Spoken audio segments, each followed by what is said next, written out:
Assalamualaikum warahmatullahi ta'ala wabarakatuh. Bismillah wa bihamdi wa sallallahu ala khairi abdi wa ba'du. Qabaltuka biwasin qabul wa hatamtu ala famika bi fahmir rasul wa tutawi'uni bi aisin ma'akul. Allahu Akbar. Alhamdulillah, teriring sholawat dan salam teruntuk baginda mulia Nabi besar Nabi Muhammad sallallahu alaihi wasallam. Mudah-mudahan acara rutinitas Masbru negara ini senantiasa diberi barokah dan maunah serta dikabulkan hajat-hajat semuanya, amin. Pada kesempatan malam hari ini saya akan menyampaikan sebuah hadis dari Rasulullah sallallahu alaihi wasallam.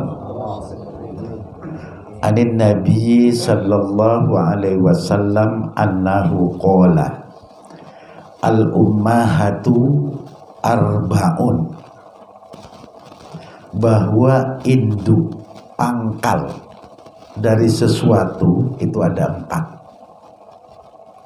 Artinya induk permasalahan yang ada di dunia atau permasalahan hidup kita di masyarakat ini pada dasarnya ada 4. Pertama, umul adwiyah,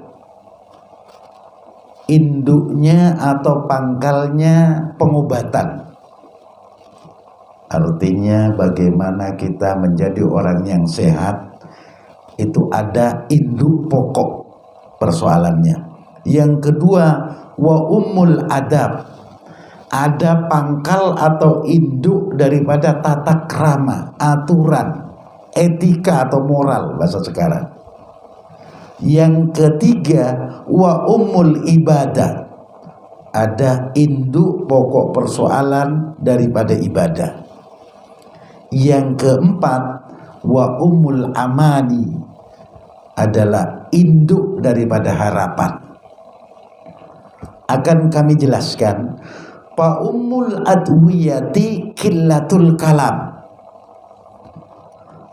fa ummul adwiyati killatul akli, bahwa induk daripada obat yang menjadi obat atau supaya menjadi sumber kesehatan, killatul akli, mengurangi makan.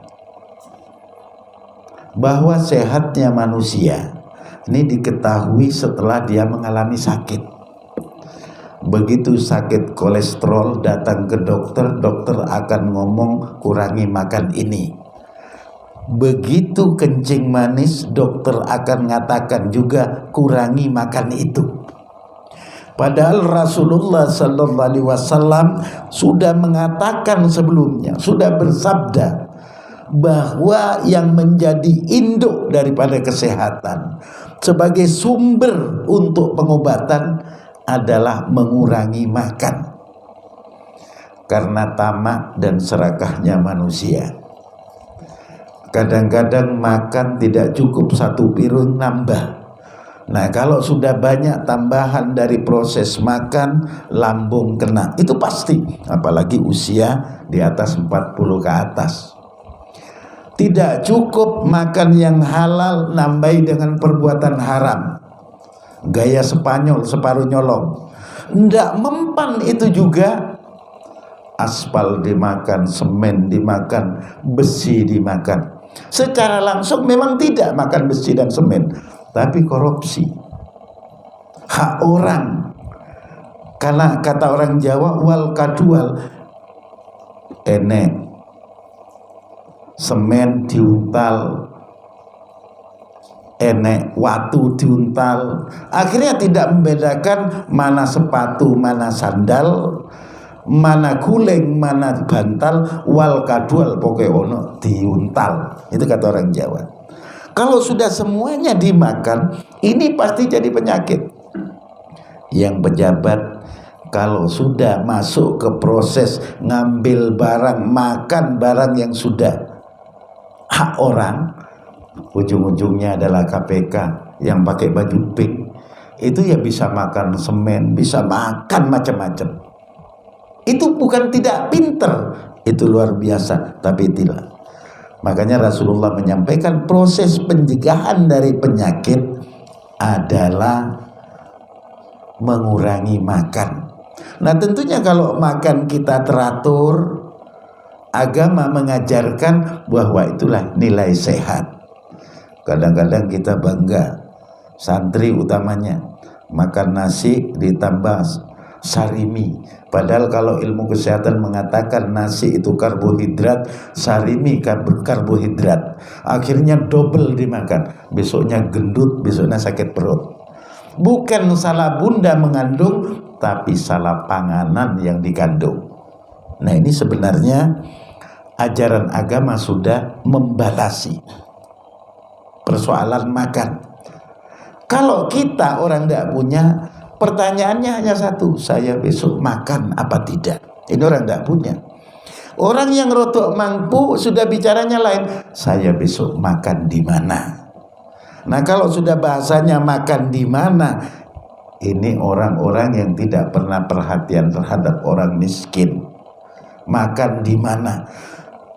Orang yang biasa menilap barang orang, bahasanya sudah lebih tinggi. Besok saya makan siapa? Nah sehingga tingkatan-tingkatan ini akan menyebabkan hati kita atos, membatu. Karena apa? Karena faktor makanan. Makanya ajaran agama selektif terhadap apa yang kita makan.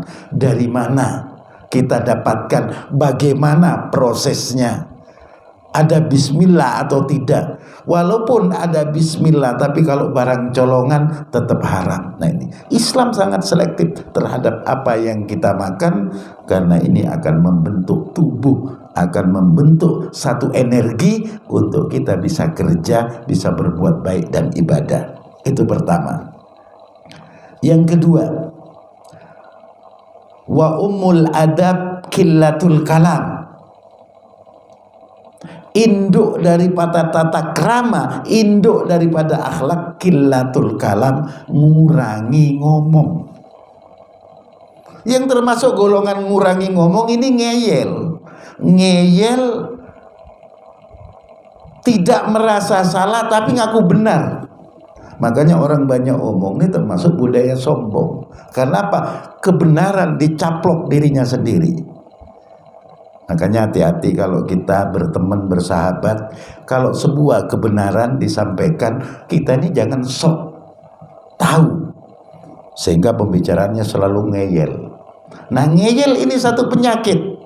Kalau sudah penyakit ngeyel ini menjadi tradisi, kemudian menjadi budaya, dalam tanda petik menjadi agama, ini sulit dihilangkan. Karena apa? Kita berbicara dengan orang lain ini ada adab. Saat kita ngomong dengan siapa, kita ini ngomong di mana, bagaimana harus kita bicara, ini ada aturannya. Bahkan di suku-suku yang ada halusnya, kita lihat kalau ada orang lebih tua kita santun. Tidak asal ngomong, nyerocos, kayak mesin yang tidak ada aturannya, jebol. Makanya ada istilah Jawa, lek ngomong ojo pati manis-manis, engko dirubung semut.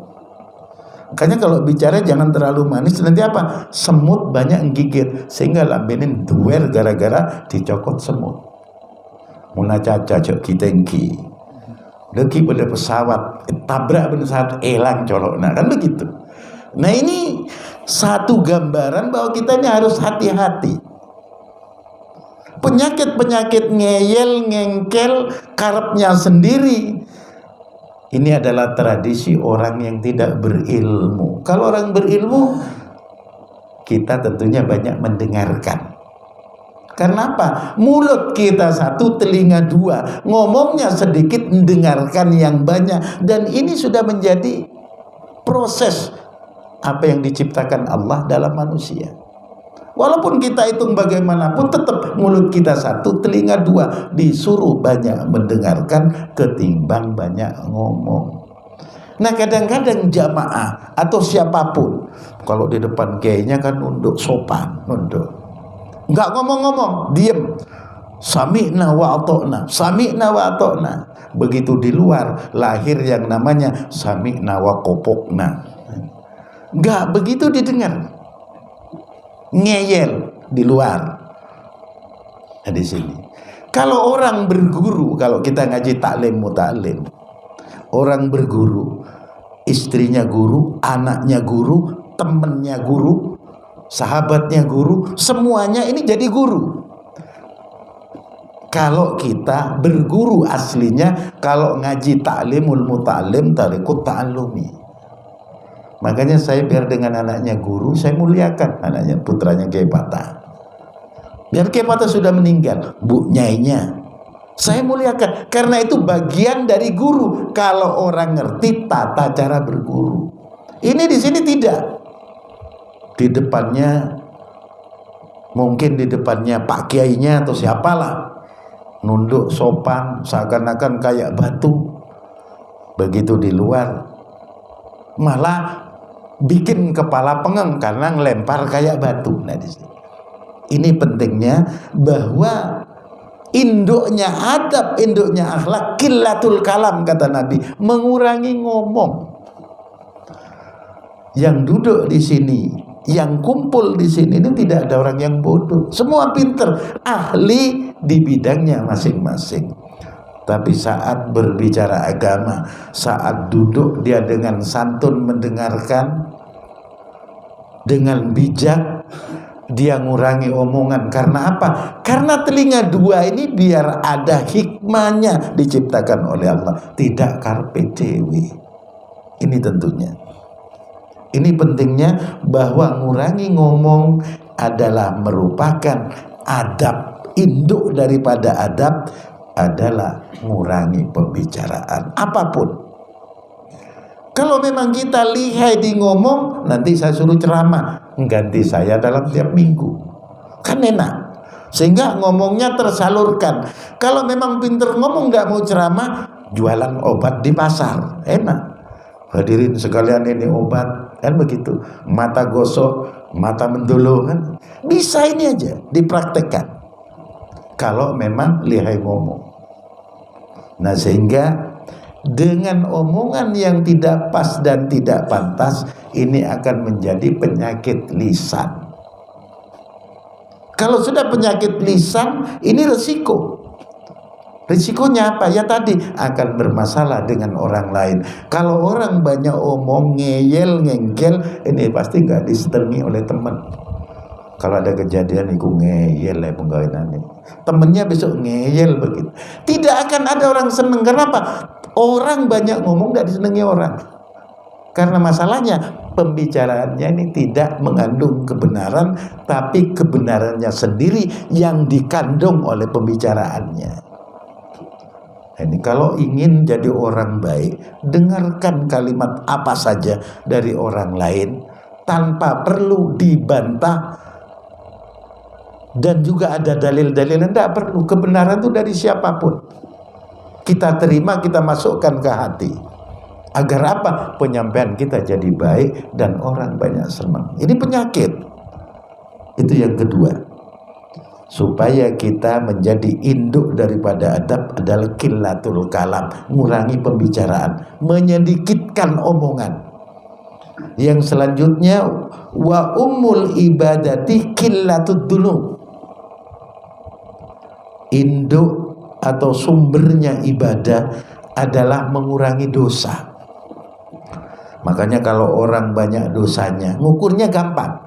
Kalau kita ini mau sholat aras-arasan, baik sholat 5 waktu, isya, subuh, duhur, dan aras-arasan, sengkah, males, berarti banyak dosanya. Itu caranya ngukur. Nggak usah melihat tetangga. Kalau sholat isya males, subuh apalagi, yang diukur apa? Kita banyak dosa. Karena kata Nabi tadi, wa ummul ibadati qillatud dunub. Induk, pangkal dari ibadah itu adalah sedikitnya dosa. Kalau banyak dosanya pasti malas ibadah. Itu pasti. Saya padahal sudah istighfar, sudah sholawat. Yang istighfar dan sholat lisan kita. tapi hati kita punya sifat sombong. Kita baca istighfar tapi hati kita sombong pada orang lain. Kita baca istighfar tapi hati kita pelit pada orang lain. Kita baca istighfar tapi hati kita tidak mau nerima pendapat orang lain. Ini istighfarnya kelas lisan, belum. Makanya kalau orang istighfar sehatinya, lisannya astagfirullah, hatinya saya mohon ampun kepada Engkau ya Allah. Kula nyuwun sepuro tumateng panjenengan ya Allah. Abdina nyuwun sapura pangeran. Nah ini baru nyambung. Karena kita ini tidak nyambung antara lisan dengan hati, otomatis tidak bisa. Karena istighfarnya kelas bibir, tapi kalau asli. Kenapa ulama itu tembus? Karena hati dengan lisannya nyambung. Kita ini kan kalau susah saja baru kuat. Ditimpa musibah, banyak masalah, persoalan ribet, baru Allahnya itu kuat. Ya Allah, sampai ke hatinya. Bila perlu tambah keluar air mata, tenaganya lemes. Ya Allah, khusyuk. Tapi kalau saat santai, saat biasa saja, saat duit banyak, masalah tidak ada, paling pora Allah tiallah gitu. Dianggap enteng. Tuhan di nomor 2 kan. Ada masalah, astagfirullah. Tidak ada, cuma getaran batas kerongkongan. Begitu masalah menimpa, khusyuk, keluar air mata, nangis. Istrinya dipanggil, sedih, ikut nangis, anaknya dibikin nangis. Kalau lagi benar-benar terjadi masalah. Nah, di sini. Oh, saya juga sudah bersolawat. Bersolawat ini lisan. Kalau hati tidak mencintai Nabi, itu sia-sia juga solawatnya. Bagaimana kita cinta, kita bersolawat dengan Nabi supaya serius. Hati kita cintakan kepada Nabi. Nabi tidak ada, Nabi punya cucu. Ingat, cucunya Nabi. Siapa? Para habaib. Itu caranya mencintai solawat. Begitu ada habaib yang di negara, hormati, muliakan. Itu baru solawatnya ada potensinya. Kalau sampean atau saya juga mencintai habaib, ini sama dengan membaca sholawat berjalan. Makanya kalau ada habaib, walaupun bagaimana kondisinya, kita cintanya ke Nabi aja itu. Karena apa? Itu contoh dan itu merupakan cucunya Nabi. Coba kita punya cucu, kesayangan kita diganggu oleh orang lain, pasti kita, kakeknya itu pasti marah. Walaupun masalahnya apa atau bagaimana, tetap marah. Apalagi nih cucunya Nabi, keturunannya Nabi, pasti begitu. Ini makanya pesantren biar ada cucunya Nabi, cuek-cuek saja. Artinya tetap menerima sampai kapanpun, oke. Tetap kita siap menerima. Karena apa? Ini cinta. Sudah sering saya katakan, karena kita ngamalkan sholawat tidak hanya sebatas lisan, hati kita cinta kepada Rasulullah juga lewat cucu-cucunya yang menjadi ujian ke kita. Makanya saya nitip itu. Kalau kita tidak tahu ilmunya tidak ada masalah. Habaib itu penting, walaupun cengkal atau bagaimana. Yang penting kita disuruh untuk hormat. Ini pentingnya. Sehingga kecintaan kita kepada Rasulullah Sallallahu Alaihi Wasallam itu imbang dengan sholawat yang kita baca, yang kita ucapkan. Mencintai itu sholawat dalam perbuatan. Karena cinta Nabi itu ada 2. Satu, Nabi itu cinta kepada keturunannya, itu pasti. Kepada anak cucunya yang disebut habaib yang punya marga macam-macam itu sekarang. Yang kedua, kecintaan Nabi adalah orang miskin. Seneng baca sholawat tapi pelit mekilit. Ini sholawatnya masih kelas bibir dan kerongkongan. Karena Nabi ini kalau ada orang miskin melarat nangis, Nabi ini datang. Makanya kalau orang ahli sholawat, jangan lupa keturunan Nabi dan jangan pernah lupa kepada orang-orang miskin. Gayanya saya di lingkungan saya tidak ada orang miskin. Gak nemu orang miskin ke pondok. Kalau tidak nemu orang miskin di seputar negara, di pondok itu semuanya orang miskin. Jangan pakai alasan tonggo saya tidak ada yang miskin kayak semua. Begitu di pondok ditanya ada miskin, oh tetangga saya ada. Ini namanya politik. Politik pelit bin medit alias cerai. Nah muter-muter begitu. Nah ini. Nah makanya kita kembali bahwa untuk mendasari bahwa induknya ibadah adalah mengurangi dosa. Nah dengan mengurangi dosa ini tentunya istighfar, sholawat tadi dengan kualitasnya masing-masing. Yang keempat, yang terakhir, wa ummul amani as-sabru, bahwa pangkal atau induk cita-cita atau harapan adalah sabar. Nah contoh yang terjadi di masyarakat, kita ini punya cita-cita, punya karep, punya rencana beli sepeda motor, tapi kita tidak sabar. Cita-citanya biar punya sepeda motor agak bagus, tapi kita kurang sabar. Akhirnya apa? Pinjam bank. Begitu sudah minjam, awal pertama beli langsung sepeda motor, enak mantap. Begitu cicilan pertama mulai kepalanya diikat. Padahal Rasulullah sudah mengatakan bahwa induk atau pangkal harapan atau cita-cita harus sabar, ngumpulkan dulu. Kalau sudah pas dan punya, baru beli. Ini enggak. Harapannya dipertinggi, cita-citanya dipertinggi, akhirnya membeli betul. Begitu cicilan bingung, sepak sana, tendang sini, giring sini, akhirnya sakit. Datang lagi debt collector, kelenger, ditagih 3 kali, mati.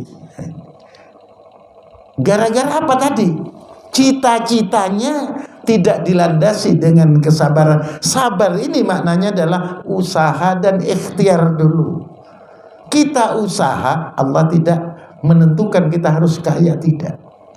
Karena miskin dan kaya ini takdir, bagian dari Allah. Kita hanya dituntut oleh Allah untuk usaha. Persoalan kaya atau tidak, sukses atau tidak, itu bukan urusan kita, itu urusan Allah. Kita hanya dituntut untuk usaha, supaya mensyukuri tangan, mensyukuri mata, mensyukuri lisan, telinga, kaki, ini disyukuri dengan bekerja. Pekerjaan boleh sama, tapi sukses beda. Ijazah boleh sama, tapi pangkat tidak sama. Mondok boleh sama, jadi statusnya di masyarakat juga tidak sama. Ini menunjukkan apa? Bahwa ada kekuasaan Allah.